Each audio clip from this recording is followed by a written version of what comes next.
a través de esto se genera un bien público que es el acceso abierto, es decir, la distribución electrónica en la red de la literatura académica. También la Declaración de Budapest indica exactamente qué es lo que puede hacer el usuario en la siguiente diapositiva. El usuario puede leer, descargar, distribuir, imprimir, buscar o usar cualquier documento que esté en acceso abierto sin ninguna barrera financiera, legal o técnica, fuera de las que son esperables, es decir, yo tengo que tener acceso a Internet para poder acceder a ese material. Y la limitación que tiene esto es que siempre tengo que respetar la integridad de la obra y atribuirle al autor. O sea, cada vez que uso ese material tengo que citarlo y decir de dónde lo saqué. O sea, tengo que respetar los derechos morales y también respetar, si es que el autor decidió utilizar algún tipo de licencia, los términos de la licencia. En las declaraciones de Budapest y de Berlín ya se explicita, eso está en la siguiente, a ver, en la siguiente diapositiva, en la siguiente.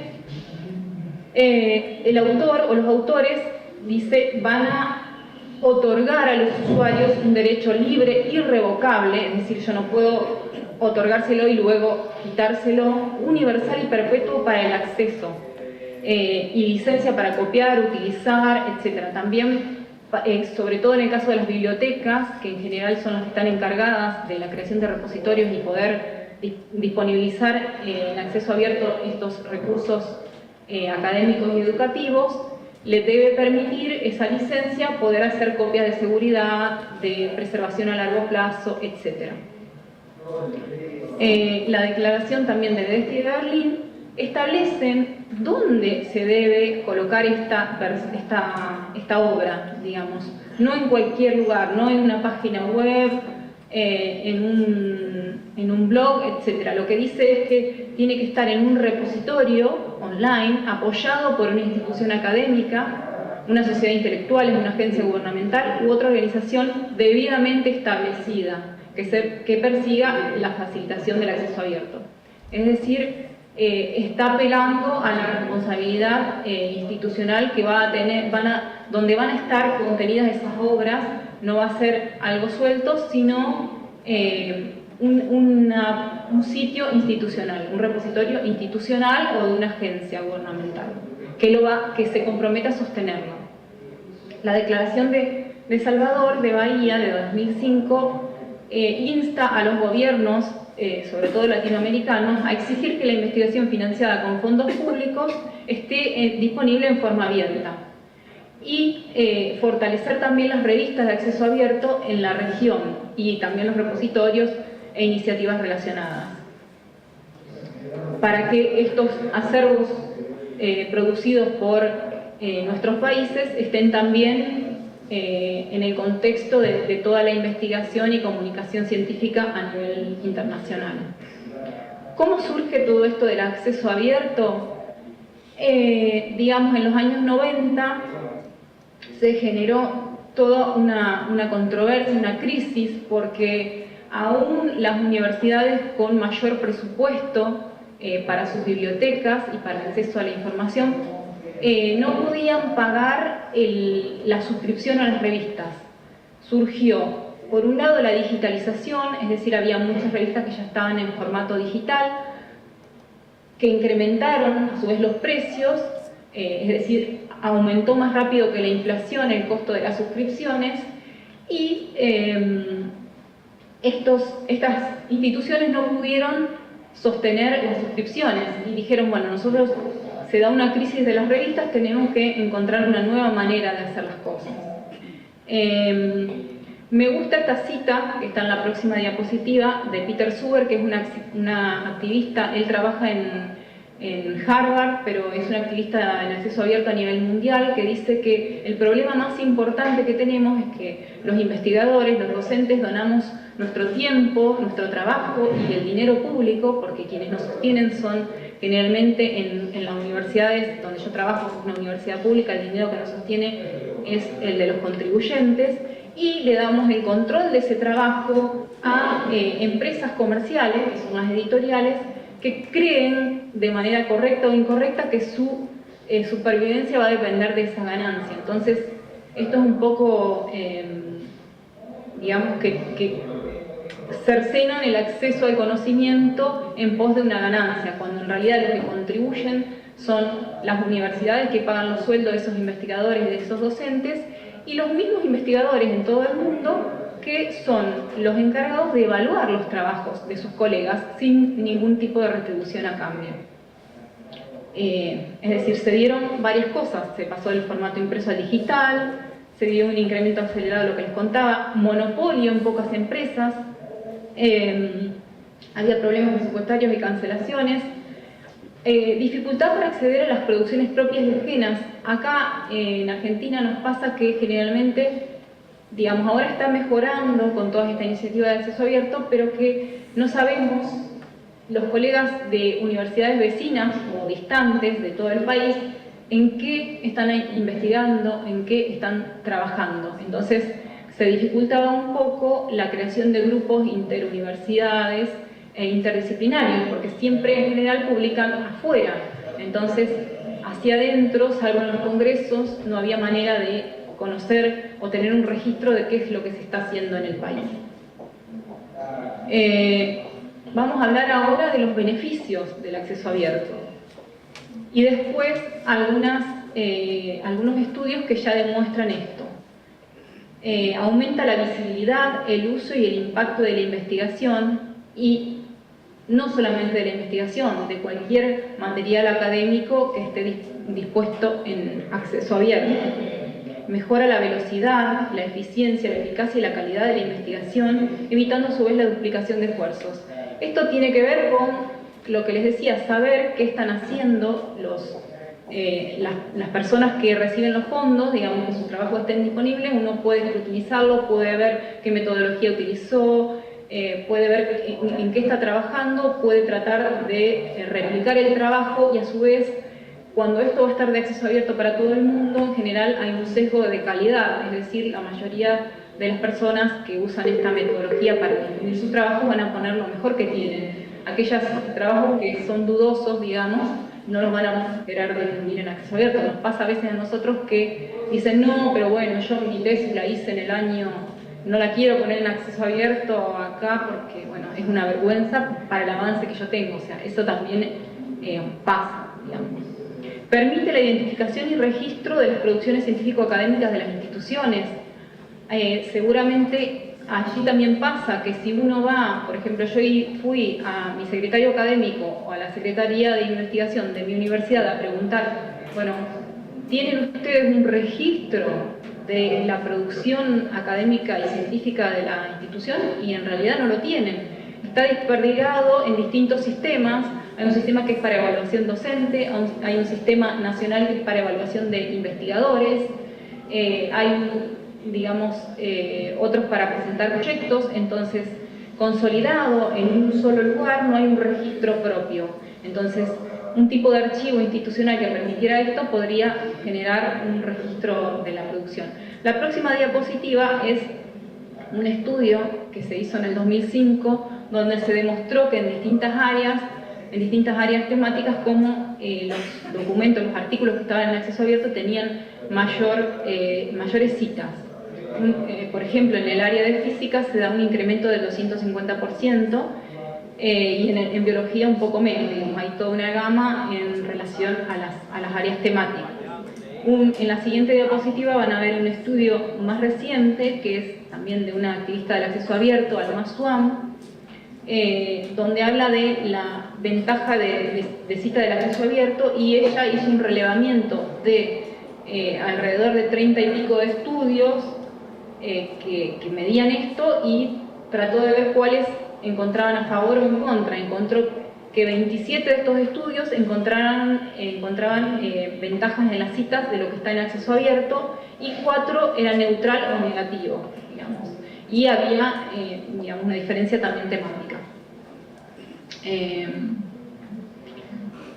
Otros beneficios que proporciona el acceso abierto es un mayor nivel de transparencia y optimización de la inversión. Esto generalmente le interesa mucho a los gobiernos, y a aquellas agencias gubernamentales que financian la investigación. Porque pueden ver de forma tangible cómo esos fondos, digamos, se traducen en esas producciones. Acá ahora es mucho más, y también en todo el mundo, es importante mostrar el retorno de la inversión. Por ejemplo, los proyectos europeos, ahora en el programa Horizonte 2020 van a tener que poner todo en acceso abierto y a su vez en esos repositorios tienen que indicar en un campo el código de proyecto por el cual fueron financiados. Entonces, luego las agencias pueden tener un control de en qué áreas hubo mayor desarrollo, cuáles son las áreas de vacancia, etc. Algún tipo de información importante para la gestión. Favorecer la investigación interdisciplinaria, permitir que no solo la comunidad académica y científica tenga acceso, sino los profesionales. Las comunidades de público interesado pueden tener acceso a esta información. Ahora van a ver en la siguiente diapositiva un ejemplo muy interesante de un estudiante de secundaria en Estados Unidos en su clase de química. Él utilizó artículos que estaban en acceso abierto en la base de datos de PubMed Central, las pueden ver en la entrevista que es interesante, y ganó un premio porque a través de todo esto desarrolló un test diagnóstico del cáncer de páncreas, fíjense ustedes, un estudiante de secundaria, para, digamos, detectarlo fácilmente. Y bueno, ganó un montón de premios porque ese test es mucho más sencillo y rápido que los que se venían utilizando anteriormente, y lo hizo mayormente utilizando recursos de acceso abierto, o sea que también vemos que ayuda a la innovación científica. ¿Cuáles son las vías que tenemos para poner nuestro trabajo en acceso abierto? Tenemos la que se denomina vía dorada, que son las revistas de acceso abierto. Vamos a ver más adelante que no hay una revista abierta y otra cerrada. Hay una gama en el medio de tipos de revistas. Por ejemplo, hay acceso gratuito para los usuarios y también publicación gratuita para los autores. Ese sería el modelo conocido en Latinoamérica, que es el modelo de cielo, en el cual el financiamiento viene por parte de agencias gubernamentales. Puede haber acceso gratuito para los usuarios y los autores pagan un fee de procesamiento por artículo. Es, por ejemplo, el caso de PLOS. Revistas híbridas que tienen pago para los autores de algunos artículos y los otros son cerrados. Esto es un modelo bastante perverso porque igual la biblioteca, la institución tiene que seguir pagando la suscripción porque hay algunos que son abiertos y otros no. Y revista por suscripción que luego de un tiempo, de un periodo de embargo, están en abierto. Después la otra vía es la vía verde, que es de difusión en repositorios digitales. Ya vamos a ver más claramente qué es un repositorio digital. Pero aquí se pueden brindar acceso a diferentes versiones, no solamente a la versión final publicada, sino que a diferentes versiones. Tiene que tener permiso de los autores o de los editores, si es que los autores ya cedieron sus derechos, y puede ser un acceso inmediato o luego de un periodo de embargo. El periodo de embargo es un periodo en el cual se retrasa el acceso a ese artículo. Las diferencias entre la publicación en las revistas y la difusión en repositorios digitales es que las revistas hacen la revisión por pares, obtienen directamente los derechos de publicación de los autores y a veces, en muchos casos, otorgan permisos de reutilización. Es el caso de las licencias Creative Commons. Los repositorios generalmente no hacen la revisión ellos, no hay un equipo que hace la revisión por pares, pero generalmente difunden contenidos que ya han sido evaluados, o a través de revistas en revisión por pares, o a través de otro tipo de evaluaciones internas o externas en la institución. Solicitan a quien deposita que ya posea los derechos o los obtenga de alguna manera en caso de haber transferido los derechos a los editoriales y digamos, ofrecen acceso gratuito, o sea, las dos gamas de acceso abierto, acceso gratuito por un lado, pero los derechos de reutilización van a depender de lo que el titular de los derechos les otorgue. Puede ser con todos los derechos de reutilización, con algunos, etc. Esas son las principales diferencias. Si nosotros queremos saber a nivel mundial más o menos la proporción de literatura científica que está en acceso abierto, bueno, hay un estudio del año 2012, pero que está basada en, o sea, se midió en 2011 de artículos que estaban, se comparó el porcentaje de crecimiento del acceso abierto por la vía verde y la dorada en 14 disciplinas, en 2 muestras aleatorias de 1.300 artículos por disciplina de 12.500 revistas indexadas por Thomson, o sea, las revistas ISI. Y el acceso abierto por la vía verde, es decir, por repositorio, fue más alto, del 21,4% con respecto a la vía dorada, que tuvo mayor proporción, salvo en las áreas biomédicas, donde se da más el acceso abierto a través de las revistas. Si nosotros queremos tener un panorama del acceso abierto en cada uno de los países o a nivel mundial, existe un portal de la UNESCO que se llama Global Open Access Portal, que nos va a dar una visión general por regiones y también por cada país. Y digamos, esos portales están sostenidos por personas en los países que brindan esta información. Habla de qué iniciativas de acceso abierto hay en el país, cuántas revistas, etc. Y las políticas, generalmente también habla de las políticas. Vamos a hablar un poquito de lo que son las revistas de acceso abierto. Hasta ahora va todo bien, digamos, si tienen alguna duda. No, hasta ahora no, todo bien. Bueno, las revistas de acceso abierto, ya vimos que permitían el acceso gratuito a los usuarios. Para tener una idea de cuántas revistas existen a nivel mundial, existe un directorio. Vamos a ver que la gama de acceso de más abierto a más cerrado tiene que ver con una serie de criterios. Tiene que ver con derechos de los lectores. Por ejemplo, puede ser el derecho a la lectura gratuita de todos los artículos inmediatamente a su publicación, o no, o puede tener un embargo de 6 meses, un embargo de más de 6 meses, o directamente necesitar que sea por suscripción. Puede tener derechos de reutilización generosos, es decir, que yo puedo hacer todo tipo de obras derivadas, utilizaciones, usos comerciales, etcétera, o algunas restricciones. El autor se queda con los derechos de autor completos o cede algunos. El autor se queda con algunos derechos de reutilización, por ejemplo, creo que esto es importante para ustedes, si lo publicó en una revista, a ver si puede utilizarlo en el aula, a través de las plataformas a distancia, etc. Si es que la plataforma o la revista va a hacer una publicación automática en los artículos en otros repositorios, como por ejemplo PubMed Central, etcétera, o no, o sea, y también se van a brindar legibilidad por máquina. Esto quiere decir que no necesariamente va a tener que utilizarlo una persona, un ser humano, sino que también se pueden hacer usos de búsquedas por computadora automatizadas.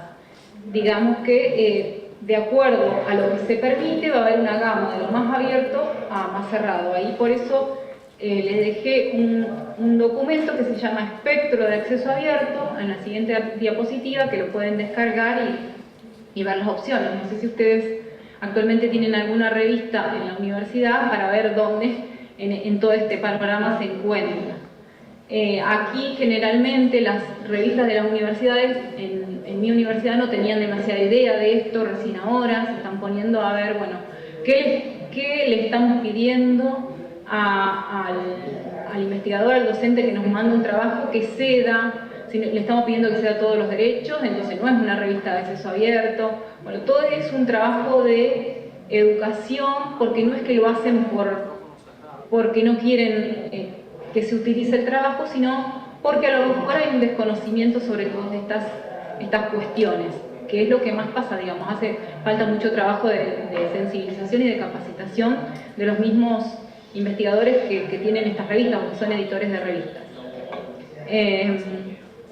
Bueno, el crecimiento de la vía dorada a nivel mundial ha sido muy importante, lo ven en la próxima diapositiva. de unas pocas revistas en el 2004 hasta más de 1 millón de artículos, más de 1 millón de artículos en la base de datos está de DOAJ, así que se ha dado un crecimiento bastante dramático, lo cual es alentador. Y la vía dorada en Latinoamérica también ha tenido un alto crecimiento. En la siguiente diapositiva se puede ver cómo en los distintos países, digamos, en los cuales encontramos algunos datos, se ve el crecimiento en distintas bases de datos, en DOAJ, en Cielo y en Redalyc. En Argentina, bueno, había 101 revistas en Cielo, 41 en Redalyc. Eso era en febrero del 2013 cuando hicimos el trabajo. Da cuenta de que va increyendo en cada uno de los países. Brasil, por supuesto, que tiene una política muy buena en relación a fomentar las revistas de acceso abierto, y ellos siempre fueron a la avanzada, tienen muchísimas. Pero bueno, en los otros países también está creciendo. Ahora vamos a hablar de lo que son los repositorios digitales. ¿Qué es esto de repositorios? Si es la primera vez que lo escuchan nombrar, nos suena muy bonito, pero bueno, ya existe el término en la Real Academia Española y tiene que ver con que es una colección de objetos digitales, es decir, no es un objeto digital suelto, sino una colección de objetos digitales que está en la web, de material académico producido por los miembros de una institución o de varias. Tiene una política definida en relación a los contenidos, en relación al tipo de usos que se va a hacer esos materiales, y tiene estas características. Se basa en el autoarchivo, que después vamos a ver el concepto de autoarchivo, la interoperabilidad. Esto quiere decir que tiene que ser posible comunicarse el repositorio con otros repositorios, es decir, exponer los datos, los metadatos o la descripción bibliográfica de esos documentos a buscadores y a otros repositorios. Y acceso abierto, acceso libre y preservación a largo plazo. Vemos que van creciendo los repositorios a nivel internacional. Acá en la siguiente diapositiva van a ver un mapa internacional con los puntitos donde está cada uno de los repositorios. Ven que se concentra bastante en Estados Unidos, en Europa y bueno, en el resto de los países hay menos repositorios, pero esto está hecho en base a información de dos bases de datos que son registros de repositorios. Uno es OpenDOAR y otro es ROAR, el registro de repositorios de acceso abierto. Entonces, a base de esa información, arman este mapita, que nos da un panorama de los repositorios que existen. En la siguiente diapositiva vamos a ver qué tipo de contenidos tienen estos repositorios. En general, la mayoría tiene artículos de revista, en una gran proporción, tesis y disertaciones, libros y capítulos de libros, materiales que no son publicados. Eso tiene gran valor porque es producción que no está en otro lado publicada, papers de conferencias, materiales multimedia, otro tipo de objetos educativos, datos, patentes, software, etc. Y también el crecimiento ha sido bastante sostenido. No es tan, el dibujo van a poder ver en la siguiente, que no es tan como en el caso de las revistas, pero sí se empezó con unos pocos repositorios y actualmente a nivel internacional, de acuerdo a la base de datos OpenDOAR, hay unos 2.500 repositorios. Esto está actualizado el 4 de febrero. Digamos, el tema es que hay algunos que no están registrados, pero sin embargo se puede ver un alto crecimiento.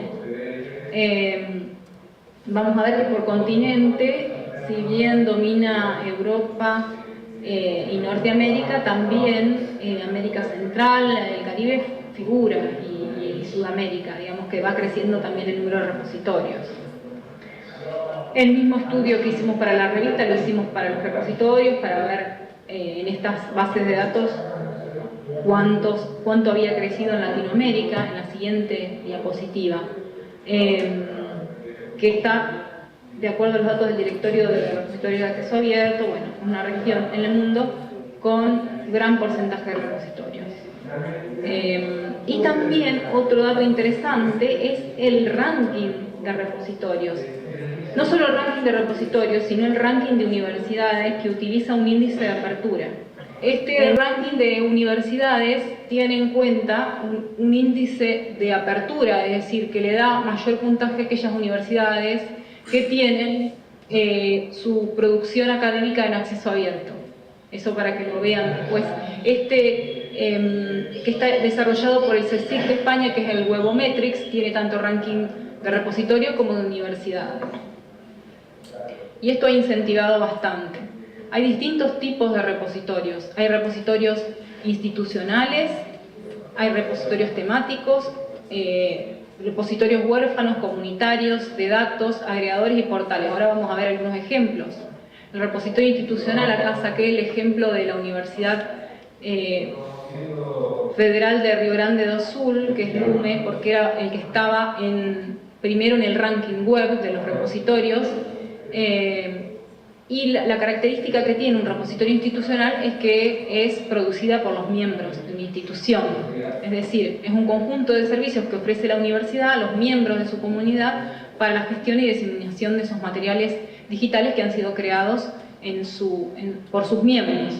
Y es, como les decía, un compromiso de esta institución para la preservación, acceso, organización a largo plazo de los materiales. Después existen también repositorios temáticos. Seguramente en algunas áreas han utilizado, acá les doy un ejemplo de PubMed Central, es decir, es un repositorio que ofrece artículos o materiales en un área temática específica. Repositorios comunitarios, por ejemplo, hay en Portugal instituciones que me parece que es un modelo bastante interesante para República Dominicana, porque,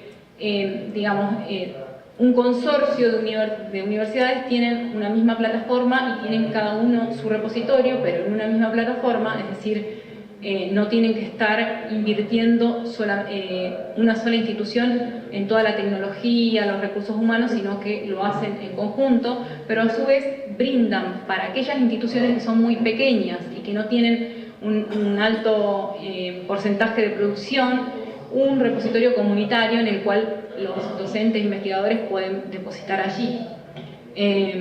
Existen también repositorios de datos científicos, es decir, directamente de los datos primarios, antes de ser publicados o después de ser publicados, pero que solamente contienen los datos primarios, que muchas veces lo que piden ahora muchas revistas en las áreas biomédicas es que se acompañe el artículo con un enlace o que los datos primarios en los cuales se basó esa investigación tienen que estar en un repositorio de datos.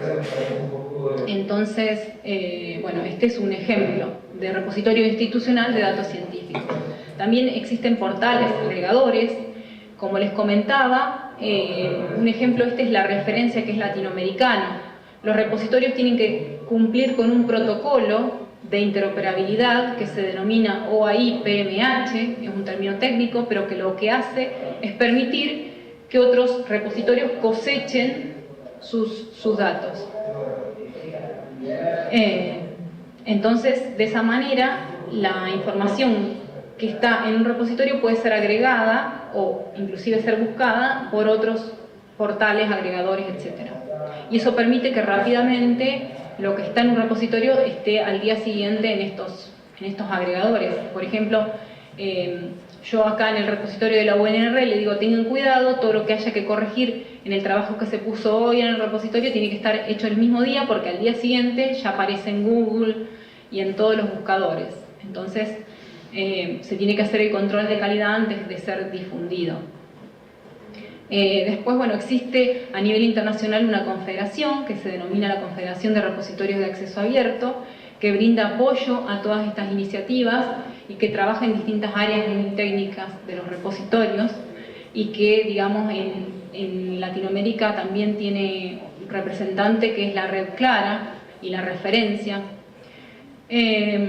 Acá en la próxima diapositiva tenemos el concepto de repositorio institucional, pero me quiero detener en el gráfico más que elaboró el proyecto Necovelac, en el cual habla de que es una herramienta, en la siguiente sería, que es una herramienta importante para la gestión y seguimiento de las actividades de investigación y para la promoción de la imagen e impacto tanto del investigador, del docente, como de la institución, digamos. Se logra a través de, bueno, tener un repositorio institucional trabajando con autoarchivo, es decir, que cada uno de los docentes e investigadores sube su trabajo o autoriza a que alguien lo ponga, digamos, en el repositorio. Los repositorios también a su vez tienen beneficios específicos, más allá del acceso abierto. Tenemos los mismos, el acceso libre y gratuito, más lectores, visibilidad, citas, etcétera, lo mismo, pero también sirven sobre todo para apoyar a los estudiantes en los esfuerzos académicos, porque proveen trabajos anteriores, trabajos finales, materiales de cátedra, tesis anteriores. Bueno, lo que les decía, la alta visibilidad en los buscadores web, eso interesa bastante, es como que en general nosotros mantenemos estadísticas del uso de los artículos y cuando lo ven, los docentes e investigadores se quedan asombrados de la cantidad de países, de dónde los descargan, etc. Ofrecen preservación y acceso a largo plazo, otras ventajas, aceleración de las investigaciones, estadísticas, eso es muy importante, tener estadísticas para que se pueda ver el uso que se está haciendo. Ya vemos que no solamente se queda en las citas, sino también en otro tipo de usos. Bueno, el autoarchivo, acá hay un grafiquito de qué significa, pero es depositar la copia del trabajo en un repositorio. Está relacionado con los repositorios. Y el autor va a registrar el trabajo, es decir, le va a poner los datos básicos o un bibliotecario, una persona designada para eso. En general, en Argentina, la mayoría de los depósitos no lo hacen los autores, sino lo hace la biblioteca. Pero sí necesita tener la autorización. Puede ser una versión preprint, es decir, anterior a la publicación, o una versión postprint, y después de su publicación. Bueno, algunas preguntas frecuentes en relación a difundir los trabajos en un repositorio. ¿Puedo difundir en acceso abierto un artículo que ya fue publicado en una revista? Entonces acá generalmente le decimos que sí, pero tiene que averiguar o pedir a la biblioteca. En realidad muchas bibliotecas ofrecen el servicio de averiguar si la editorial a donde ha publicado posibilita el archivo en repositorios a los autores. En general van a ver que hay bases de datos, no es que lo tiene que hacer uno por uno la editorial y averiguar, sino que existen bases de datos. La más conocida es Sherpa Romeo, que está en el Reino Unido, que es de las editoriales más importantes como Elsevier, Springer, etcétera, donde está toda la información, a ver qué versión se puede depositar en el repositorio, si hay un periodo de embargo, etcétera. También existen proyectos en distintos países. Sí, te escucho. Una preguntita. En los repositorios científicos, cuando encontremos algún dato erróneo, ¿se puede reportar inmediatamente ahí? ¿Cómo? En los repositorios científicos, donde encontremos información que tenga un dato erróneo, ¿se puede reportar directamente ahí? Si hay un dato erróneo en el artículo. Ajá, exacto. Sí, se puede cambiar, porque digamos que esto no es para perjudicar al autor, ni mucho menos. Lo que se quiere es mostrar el buen trabajo que está haciendo. Entonces, si hay algún error se puede modificar, no hay problema, salvo que bueno, ya fue publicado y el autor solamente quiere que se ponga el que ya fue publicado y en la versión publicada tiene un error, digamos. Pero estas bases de datos clasifican a las editoriales en 4 posturas básicas, en 4 colores. En blanco, el que no permite ningún tipo de archivo, que es el menor porcentaje. En amarillo, que dejan publicar solamente la versión preprint, es decir, antes de la revisión por pares. Azul, dejan archivar la versión postprint. Y verde, que es la más importante, es que dejan las 2 versiones. Van a ver en la siguiente diapositiva, en la base de datos Sherpa Romeo, que un alto porcentaje, un 71% de las editoriales internacionales permiten formalmente alguna forma de archivo, y ahí está discriminada por esto que les comentaba, el color verde, o sea, un 31% permite las dos versiones, un 33% la versión final, y en blanco, que no se sabe, es un 29%. Así que esta información generalmente no la tienen los autores. Generalmente, por mi experiencia en encuestas, en distintos tipos de investigaciones que hicimos, se piensan que ya al haber cedido esos derechos ya no tienen ningún control, es decir, no es mi problema, sino, bueno, yo publiqué en esta editorial y no sé. Entonces, a veces hay desconocimiento también de estas cuestiones, de la existencia de esta base de datos. Por eso es importante saber que sí, generalmente se puede difundir en repositorios un artículo ya publicado. También quería traer a colación que no solamente estamos hablando de artículos, que es digamos, el objetivo principal del acceso abierto, pero sino también hay otras iniciativas que tienen que ver con objetos digitales educativos abiertos, como son los libros abiertos.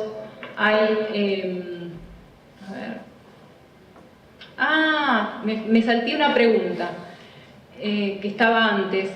Por ejemplo, también surge bastante, bueno, pero si yo ya lo tengo en mi blog, ya lo tengo en mi página institucional, ¿para qué lo voy a poner en un repositorio? Es un trabajo extra.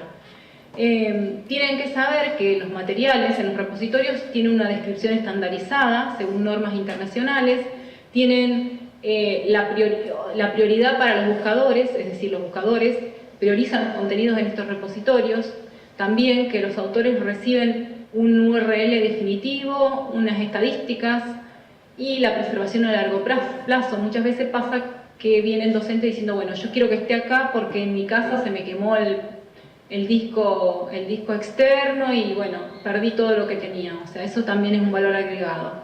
Y que trabajan con los protocolos de interoperabilidad, como les decía, que permiten la cosecha.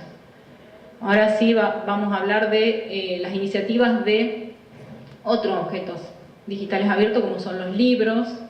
Hay iniciativas que no son tan conocidas, pero que ya están generando libros abiertos, colaborativos, como Cielo, que tiene toda una, aparte de las revistas, tiene libros.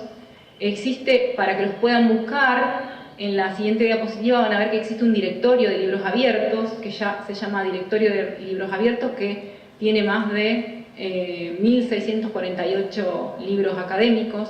La iniciativa Latin es una iniciativa con fondos latinoamericana de varias universidades, con fondos europeos, que lo que hizo fue generar una plataforma de publicación de libros y a su vez llamar a concurso de libros colaborativos que sean modulares para que los docentes puedan reutilizar distintos capítulos, es decir, no tienen que utilizar el libro entero, sino los capítulos que les interese, y armaron todo un modelo de utilización de los materiales y depósito en esa plataforma.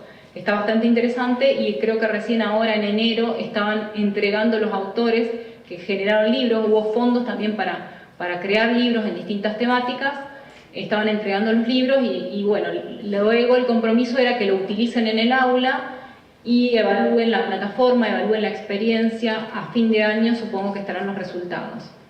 También digamos, hay repositorios o bibliotecas específicas de tesis y disertaciones, y hay toda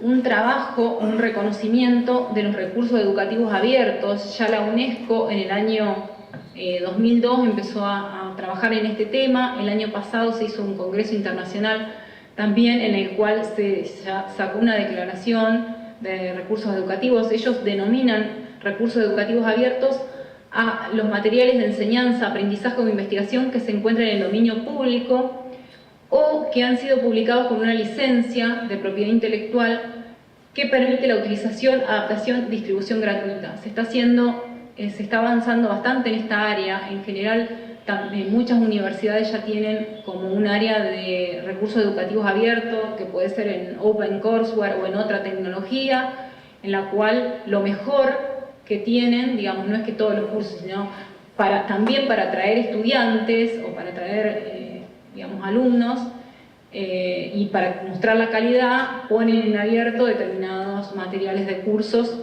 de cátedra, digamos. También existe registro de datos, o sea, si nosotros quisiéramos ver un poco, me parece que va atrasado las diapositivas.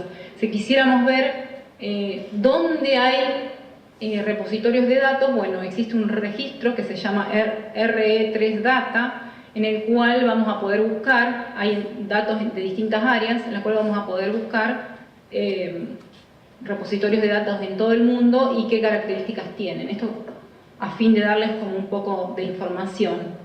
Ahora viene toda una parte de estudios de necesidades y prácticas en relación al acceso abierto que no sé si la vamos a llegar a dar porque se va a hacer muy largo. Vamos a pasar, después lo vemos si llegamos a tiempo, vamos a pasar a ver la parte de servicio de valor agregado, que creo que es lo que más les va a interesar a ustedes, porque pueden ver qué cosas pueden, digamos, los docentes pueden obtener de estos repositorios. Lo que les decía, métricas de uso de los trabajos, es decir, estadísticas de uso globales.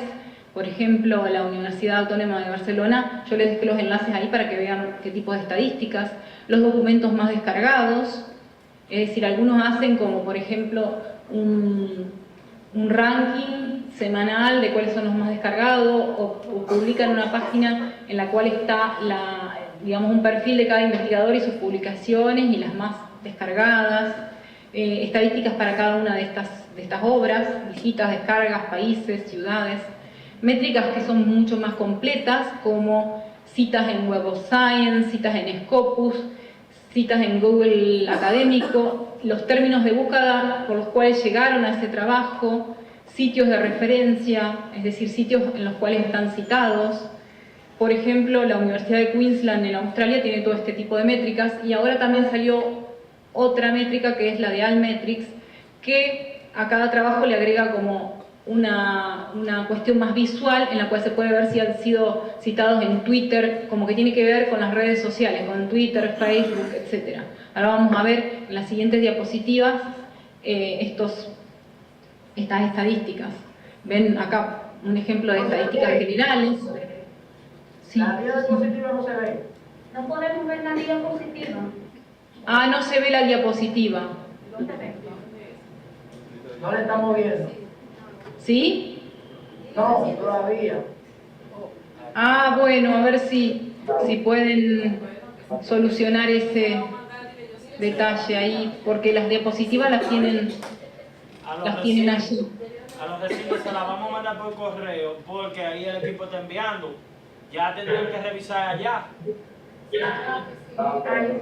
Ahí se ve. ¿Se ve? Ahí sí. Pues continuamos. Bueno, entonces les decía, se pueden ver estadísticas generales de, por ejemplo, qué temas tiene la colección, qué cantidad, qué producción anual científica, etcétera, como en el caso de este repositorio que brinda toda esa información.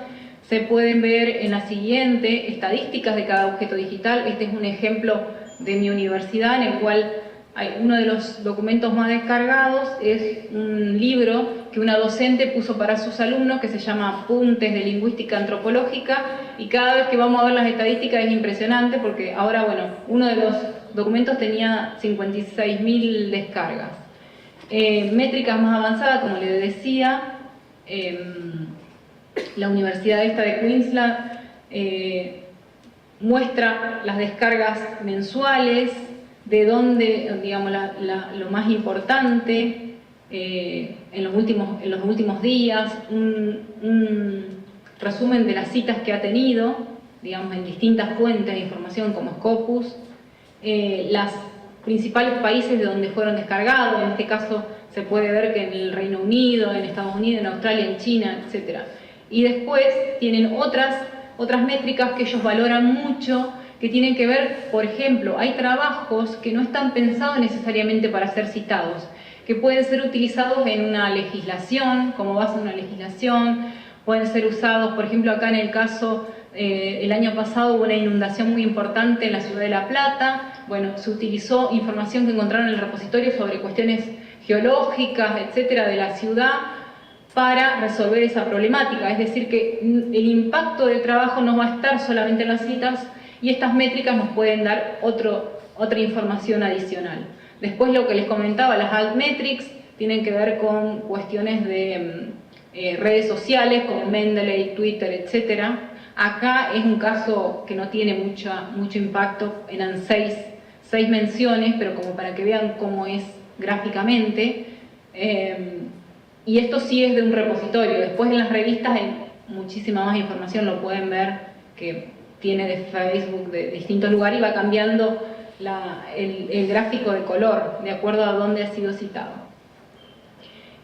Los servicios que se pueden ofrecer a los docentes tienen que ver con esto que les decía, la simplificación de las tareas, porque si una de las barreras más importantes en el uso de estos repositorios, o sea, si nosotros tenemos un archivo digital, un repositorio muy bonito con todo un montón de cosas, pero los usuarios que ponen en funcionamiento esa información, que depositan sus trabajos, no lo ven como valioso, no tienen servicios, va a estar vacío, que pasa muchas veces. Entonces, simplificarle el trabajo, que alguien, algún personal administrativo de biblioteca o lo que fuere, les suba los trabajos, mejorar el flujo de carga. Nosotros estuvimos trabajando en un proyecto de investigación que justamente trabajó en la extracción automática de esta descripción, mejoras en la interfase. Por ejemplo, en España les doy un ejemplo de las bibliotecas que la oficina técnica llevan, digamos, los depósitos no lo hace el autor, sino la oficina técnica con un formulario muy sencillo.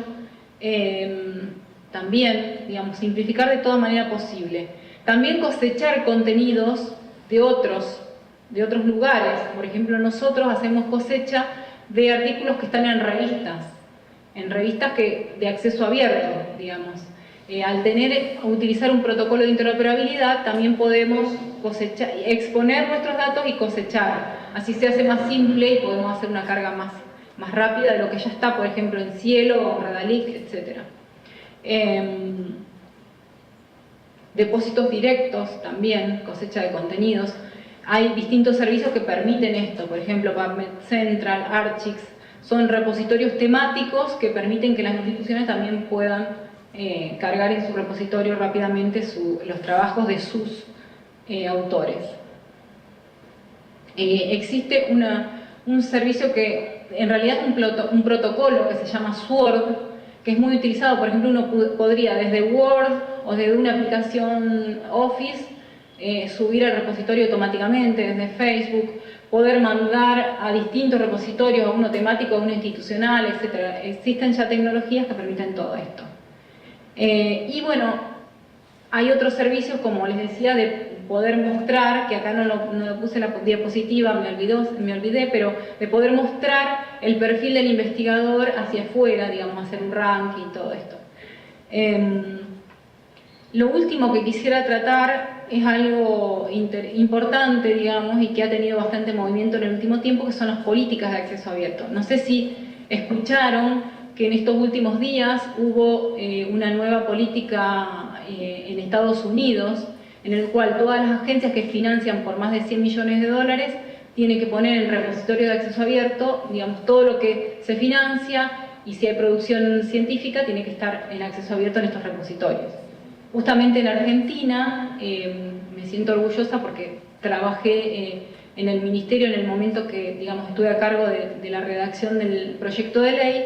En diciembre del año pasado salió la ley de acceso abierto, es decir, que fue promulgada, y esto exige que tanto las instituciones desarrollen repositorios como que los investigadores y los docentes, digamos, tengan obligatoriamente que difundir sus trabajos a través de repositorios de acceso abierto.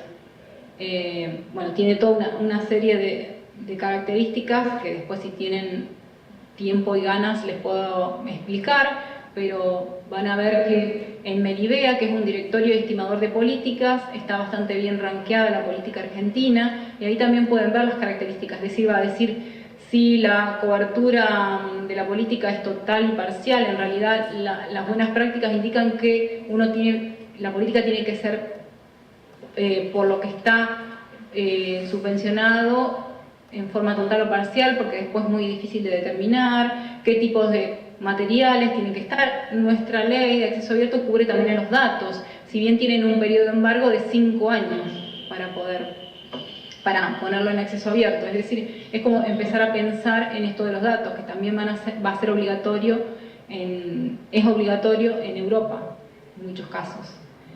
¿Por qué existe una necesidad de políticas? Porque, digamos, estos repositorios que están proliferando generalmente no han sido muy exitosos en tener contenido, porque por la propia inercia, porque los investigadores, los docentes están acostumbrados a trabajar de una determinada manera y porque están exigidos con tantas actividades y tantas cosas que se le agrega algo más, y si no ven los beneficios, digamos, hay que trabajar en la divulgación, la publicidad, la formación, en la creación de servicios de valor agregado, pero lo que se ha visto que el factor determinante es el establecimiento de políticas. Esto es una diapositiva de Eloy Rodríguez, que es un colega muy apreciado que está en todas estas iniciativas de acceso abierto europeas, y ellos lo que vieron en su institución es que ahora, con la política de hace unos años, que primero tenía incentivos económicos, han logrado un 100% de depósito. Su política no les pide que esté todo en acceso abierto, pero sí que esté en el repositorio, es decir, que el repositorio sea un registro y que cuando hay que evaluar a los docentes e investigadores, la producción académica tiene que estar necesariamente allí. Después se va a permitir un periodo de embargo para el acceso público. Digamos, si esa editorial donde la publicaron no permite que esté en acceso abierto inmediatamente, se da un periodo de embargo. Vemos acá en la siguiente diapositiva, este es un caso muy interesante que es los Institutos Nacionales de Salud de Estados Unidos. Ellos empezaron con una política que era una recomendación, es decir, a quienes subvencionaban con los fondos del NIH, le decían, bueno, les recomendamos que pongan acceso abierto. Por supuesto que la tasa de depósito fue muy baja. En 2008 la política fue más dura, es decir, dijo que era obligatorio poner en acceso abierto todo lo que era financiado con esos fondos. Vemos que hay un crecimiento en el depósito, de acuerdo a la gráfica, y luego en el 2013 lo que se dijo es, para los próximos financiamientos o para la continuidad de los financiamientos se va a ir a corroborar que realmente esos proyectos, si recibieron fondos del NIH, han depositado en el repositorio que ellos piden que sea en el repositorio PubMed Central. Entonces vemos que las políticas tienen un impacto también, sobre todo cuando son, digamos, se ve si realmente se utilizaron. Vamos a ver en esta que están viendo ahora, es un mapa, un registro de políticas de acceso abierto. Entonces ahí vemos que existen mandatos institucionales, mandatos generales como el de Argentina del Ministerio, mandatos de tesis, etc. Y ven que hay alrededor de, no sé, institucionales 199, subinstitucionales, es decir, que abarcan una facultad solamente 43, etc.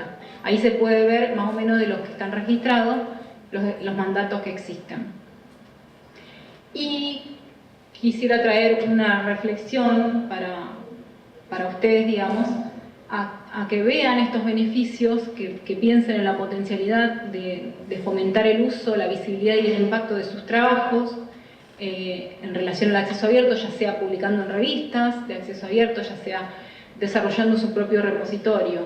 No solamente los beneficios van a ser para la institución y para el docente, sino para toda la comunidad académica y la sociedad en general.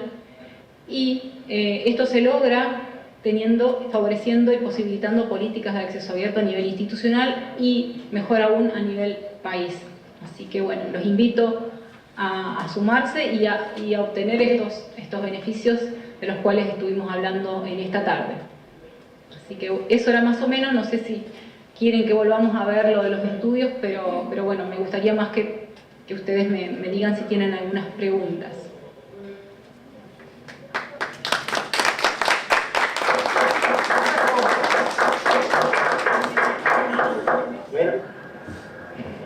Quiero que primero agradecer y felicitar a Paola por esta importante conferencia. Yo creo que para nosotros, sin duda, que hay muchos aportes, muchas iniciativas que pueden surgir a partir de allí y sobre todo muchos retos por delante como país y como institución. Vamos a dar algunos turnos. Vamos a primero comenzar por los recintos, ver si en agua tienen algún tipo de aporte o de pregunta después Santo Domingo, y luego terminamos, entonces pasamos por la sede. Nagua, Holguín. No tienen pregunta. Ok, y Santo Domingo, ¿alguna pregunta o aporte? Como también usted acaba de decir, hay que agradecer a la señora por la amplia información que nos ha abarcado, que nos ha servido de gran ayuda, porque hay algunos puntos que no tenía ese amplio conocimiento, pero ya ahora podemos indagar más profundamente por lo que es los repositorios científicos, que es lo que más me interesa, debido a que ahí podría abarcar toda la investigación, como ya dijo, que van a estar enlazadas en muchos de los repositorios y poder ver si hay investigaciones que ya fueron realizadas. Me sirve de apoyo. Gracias. Por favor, de nada. Me alegra ser de utilidad para ustedes. Ok, aquí en la sede entonces tenemos a Magdalena Cruz. Bien, muy buenas tardes. Ante todo felicitar y agradecer su intervención. Un poco quizá la pregunta va en torno a la experiencia que han tenido ustedes en Argentina, conociendo la cultura de resistencia docente, ¿no? Y a nivel, digamos, de otros países de América Latina, a compartir el conocimiento, ¿no? Como un eje que debe ser fundamental para el desarrollo de los pueblos. ¿Qué estrategia han utilizado ustedes en Argentina que ha permitido un poco, ¿no?, romper esa resistencia de los universitarios, de los docentes, de los investigadores, para compartir un poco y tener esa cultura de acceso abierto al conocimiento y a la investigación? Sí, como verán, les cuento que, digamos, no tuvo la política, digamos, la ley no tuvo ninguna voto en contra ni nada, digamos, como que se logró un consenso, porque en realidad lo que se hizo es empezar a trabajar con las instituciones. Primero en el ministerio se convocaron a las instituciones que ya tenían repositorios y se empezó a trabajar en distintas áreas. Una fue el área de política, otra de interoperabilidad, en distintas áreas específicas, y también en trabajar en la concientización. Entonces se iba a hablar o a charlar con distintos actores clave. En el ministerio también funciona lo que es el CICIT, el Consejo Interinstitucional de Ciencia y Tecnología, en el cual se reúnen periódicamente todos los meses las autoridades principales de todas las instituciones de investigación a nivel nacional, y allí se expuso, digamos, los principios de lo que sería esta ley, hace ya en el 2010, digamos, en forma tal de conseguir el consenso, primero de las autoridades, en cuanto a ver cuáles eran los miedos, a ver cuáles eran las dificultades que se podían encontrar en el camino, y en todo ese trabajo se logró un apoyo, digamos, las distintas instituciones, revistas, etcétera, iban mandando cartas de apoyo, y en general lo que se observa no es que las personas, nosotros hicimos una encuesta en todas las universidades de la región, que era uno de los estudios que le iba a mostrar, en las cuales vimos que nadie se opone al acceso abierto. La dificultad mayor está en ubicarlo en todas las tareas y toda digamos, el flujo de trabajo normal que tiene un docente. Aquí tienen que presentar el currículum para tal cosa, para evaluación, para esto, para lo otro. Entonces, como que, digamos, brindarle estos servicios es fundamental. Una vez que ya hay docentes e investigadores que han utilizado estas tecnologías, estos repositorios, ellos solitos vuelven porque ven los beneficios. Uno le manda las estadísticas, le manda la información y quedan bastante entusiasmados. No sé si ustedes han utilizado el servicio, por ejemplo, que ofrece ResearchGate, que es muy proactivo, digamos, es una empresa comercial, digamos, pero sería de la misma manera, como que uno le manda información y ya quedan enganchados. Ahora, hay que hacer muchísimo trabajo hacia adentro para desmitificar cosas. Por ejemplo, muchos piensan que no es su problema o que ya publicaron una revista y que esa revista no les va a permitir ponerle un acceso abierto porque ya es una revista de suscripción, y hemos visto que no. En realidad, un 70% de estas editoriales permite que el autor, por más que haya cedido esos derechos, lo ponga en un repositorio, y muchas veces en el institucional, y muchas veces no la versión que tiene el logo de la editorial, etcétera, sino la versión con toda la revisión por pares, pero la del autor, digamos. También es eso, un trabajo de concientización de que no borren esa versión, porque en general por ahí se quedan solamente con la que han publicado. O sea, ver que desmitifiquen todas estas cuestiones de derecho de autor, que existen herramientas adendas para no transferir todos los derechos. En realidad ahora estamos en mejores condiciones porque al tener la ley, digamos, como que están obligados, no tienen una opción de no hacerlo.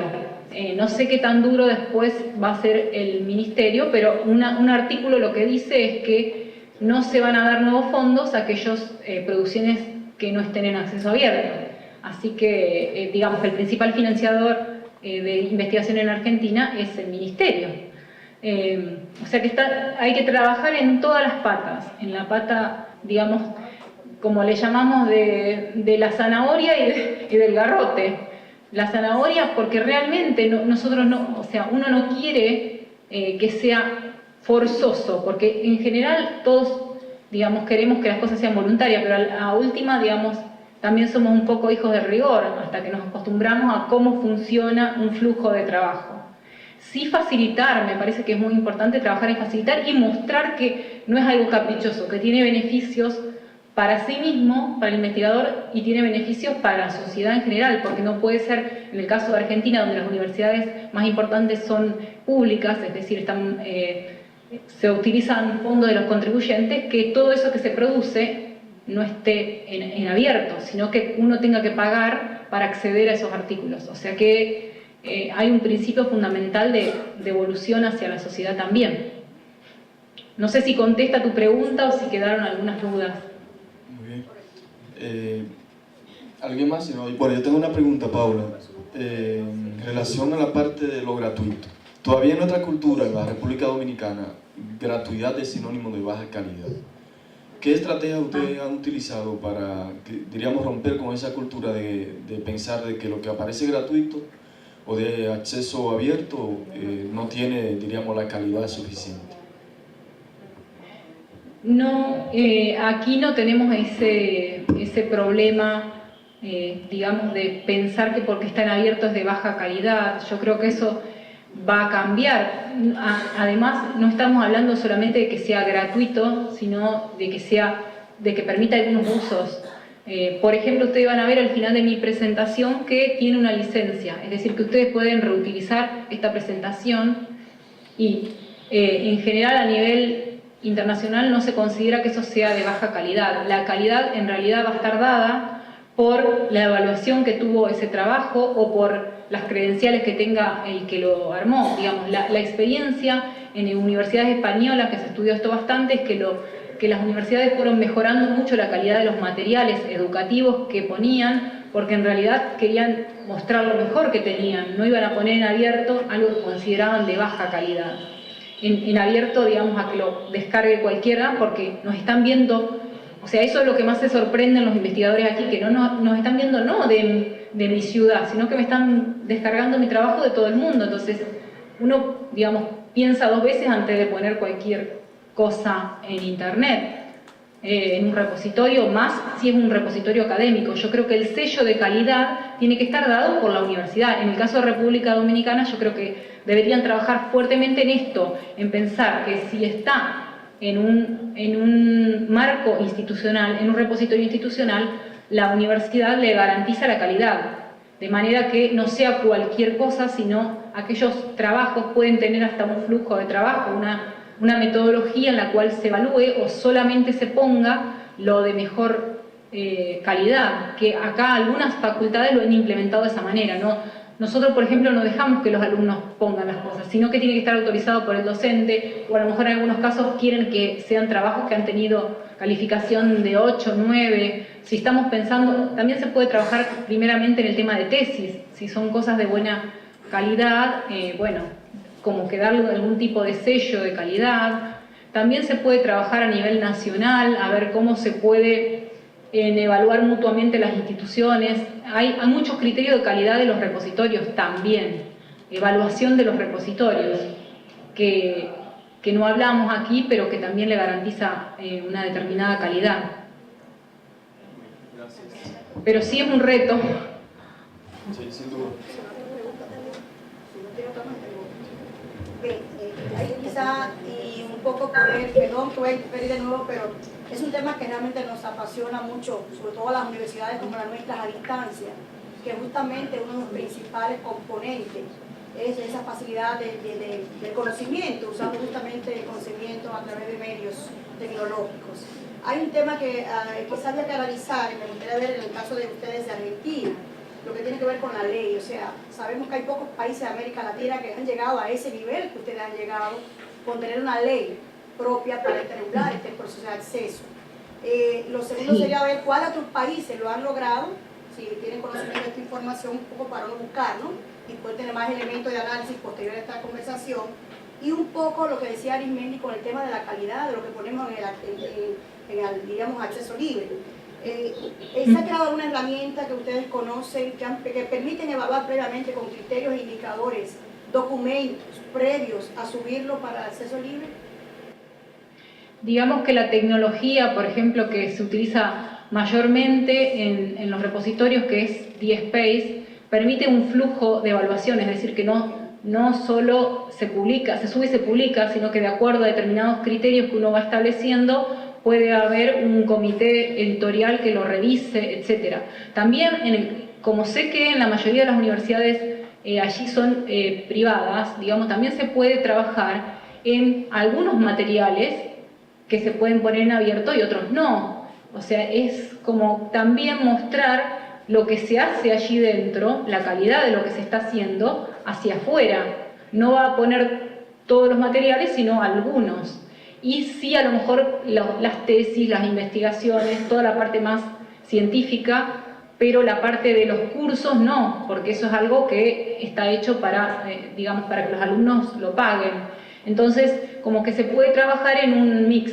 Y sí, la otra pregunta era en relación a políticas. Hay políticas en distintos países europeos, España tiene una ley también, en Latinoamérica hay una ley en Perú, y en México había una propuesta de ley que luego se retiró y se está revisando y consensuando con distintos, digamos, sectores, que es muy importante trabajar previamente el tema con los principales actores, porque luego si llega al Congreso y eso empiezan a levantarse y a estar en contra porque ven que hay problema, no se logra nada. Entonces, bueno, ellos retiraron el proyecto y ahora nuevamente lo van a presentar, pero México ya tiene muchísimo en acceso abierto, o sea, como liderazgo de la Universidad Autónoma de México.